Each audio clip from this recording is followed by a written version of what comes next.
নিরানন্দের আনন্দ। এক গ্রাম ছিল। সেই গ্রামে একজন বৃদ্ধ বাস করতেন। তিনি বিশ্বের সবচেয়ে দুর্ভাগ্যবান লোক ছিলেন। গ্রামের সবাই তার থেকে ক্লান্ত হয়ে গিয়েছিল। তিনি সর্বদাই উদাসীন থাকতেন এবং নিরবিচ্ছিন্ন অভিযোগ করতেন এবং মুখ গোমড়া করে থাকতেন। যত বেশি তার বয়স বাড়তে লাগলো, সমস্যা যেন আরও বড় হতে লাগলো এবং তার কথাতেও তত বেশি তিক্ততা দেখা দিল। লোকেরা তাকে এড়িয়ে চলতে থাকে, কারণ তার দুর্ভাগ্যের ছোঁয়া লেগে যেতে পারে। তার পাশে আনন্দিত হওয়াও যেন এক অপ্রাকৃতিক ঘটনা। তিনি অন্যদের মধ্যে অসুখের অনুভূতি সৃষ্টি করতেন। কিন্তু একদিন তার বয়স ৮০ বছর হলো এবং একটি অবিশ্বাস্য ঘটনা ঘটল। হাতে না হাতে সবাই একটি গুজব শুনতে শুরু করলো। সেই বৃদ্ধ আজ খুব আনন্দিত।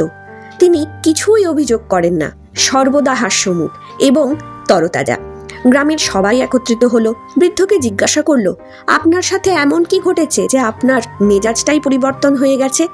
তিনি উত্তর দিলেন, কিছু বিশেষ নয়।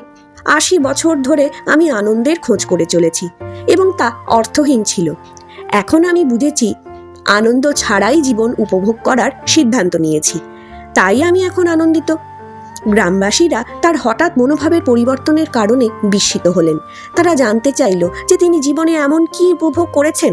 তিনি বললেন, সব কিছুই। সূর্য, বৃষ্টি, বাতাস, পাখি, ফুল, খাবার, চাঁদ, স্বপ্ন, ঘৃণা, ভালোবাসা, আনন্দ, জীবন, মৃত্যু, সব কিছুই। গ্রামবাসীরা তার উত্তরে অবাক হলেন। তারা বুঝতে পারলেন তিনি আনন্দের গোপন রহস্যের ঠিকানা পেয়েছেন। তিনি জীবনের সব উপহারকে গ্রহণ করতে শিখেছেন এবং তার মূল্যায়ন করতেও শিখে গেছেন, কোনো কিছু প্রত্যাশা না করে।